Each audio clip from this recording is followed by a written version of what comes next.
Saat berbelanja di pasar, seorang koki ternama bernama Pak Budi dengan santai mencicipi roti buatan tangan dari kios seorang anak laki-laki. Dengan kagum, ia menyatakan bahwa anak itu akan menjadi legenda kuliner suatu hari nanti. Anak laki-laki itu bernama Adi. Kebetulan kekurangan $100 untuk memulai bisnisnya. Dengan murah hati, Pak Budi menawarkan untuk mendanainya. Awalnya, itu hanya tindakan kebaikan, tetapi Adi bersikeras menandatangani perjanjian. Berjanji memberikan bagian bisnisnya kepada Pak Budi. Begitu ia sukses. Tepat saat mereka hendak menandatangani, Adi menyadari ia tak punya pena. Pak Budi meminjamkan pulpennya dan berjanji kembali keesokan harinya untuk mengambil pulpen dan perjanjian yang telah ditandatangani. Namun, tak seorang pun tahu bahwa tindakan kebaikan kecil itu akan mengubah hidup Pak Budi selamanya. Keesokan harinya, Adi menunggu seharian di pasar dengan pena dan surat perjanjian. Tetapi Pak Budi tak muncul. Dengan hati penuh tekad, Adi bersumpah akan mencari koki itu, apapun yang terjadi.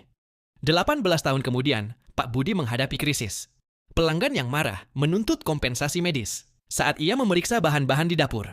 Tiba-tiba, ketiga muridnya yang ia besarkan dengan penuh kasih menyerbu masuk dengan arogan, menuntut ia menyerahkan restoran atau menyaksikan kehancurannya.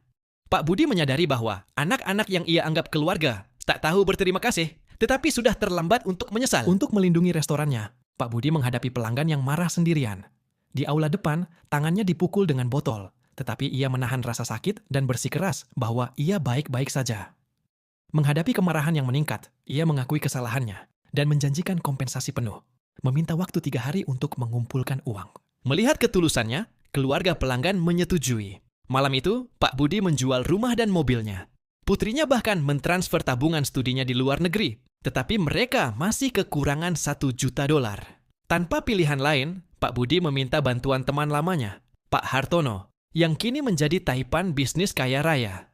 Namun, betapa terkejutnya ia ketika Pak Hartono telah berubah.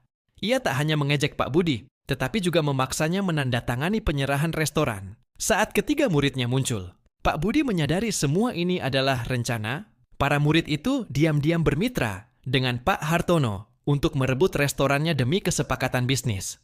Namun, mereka tak tahu bahwa pendiri sebenarnya dari kelompok bisnis Pak Hartono adalah Adi, anak laki-laki yang pernah ditolong Pak Budi 18 tahun lalu. Adi telah mencari Pak Budi di seluruh negeri dan baru mengetahui bahwa ia adalah pemilik restoran ini. Ia bergegas datang, berharap bisa bekerja sama. Namun, yang lain masih tak sadar dan terus menekan Pak Budi untuk menandatangani. Di saat terakhir, orang-orang dari kelompok Adi tiba untuk menghentikan mereka. Seorang asisten melirik Pak Budi dan langsung mengenalinya, mengira ia mencampuri urusan mereka.